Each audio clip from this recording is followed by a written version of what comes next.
నమస్తే మిత్రులారా, నేను మీ శ్రీనివాస్ చౌహాన్ అడ్వకేట్. మిత్రులారా, విడాకులకు సంబంధించిన కేసులో ఎక్స్పార్టీ ఆర్డర్ వచ్చిన తర్వాత ఎన్ని రోజులలోపు వివాహం చేసుకునే వెసులుబాటు ఉంటుంది? మిత్రులారా, మన దేశంలో హిందూ మ్యారేజ్ యాక్ట్ 1955 అనే చట్టం ఉంది. ఈ చట్టం ప్రకారంగా ఎవరైనా ఇద్దరు హిందూ సాంప్రదాయం ప్రకారంగా వివాహం చేసుకుంటే అదే హిందూ చట్టం ప్రకారంగా న్యాయస్థానం ద్వారా విడాకులు పొందాలి.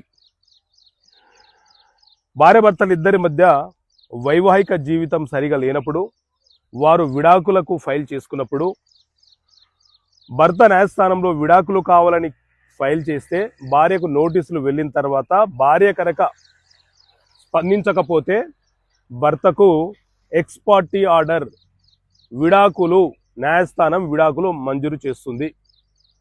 ఈ విడాకులు వచ్చిన తర్వాత నుంచి 90 రోజుల లోపు భార్య తిరిగి ఆ కేసును రీఓపెన్ చేయించకపోతే, అంటే సెటిసైడ్ చేయకపోతే భర్త మరొక వివాహము చేసుకోవచ్చు. అప్పుడు ఆ వివాహము చట్టబద్ధమైనటువంటి వివాహం అవుతుంది. కాబట్టి విడాకుల కేసులో మీకు నోటీస్ వస్తే మీరు స్పందించాలి. స్పందించకపోతే అవతల వ్యక్తికి ఆర్డర్ వచ్చే ప్రమాదం ఉంటుంది. దానితో భార్యాభర్తలు ఇద్దరి మధ్య విడాకులు జరిగిపోయినట్లే. కాబట్టి తస్మత్ జాగ్రత్త. నోటీసులు వచ్చాయి కదా అని అడ్వకేట్ని పెట్టుకోకుండా నిర్లక్ష్యం చేస్తే మీరు నష్టపోయే ప్రమాదం ఉంటుంది. ఓకే మిత్రులారా, థ్యాంక్ యూ. జై హింద్.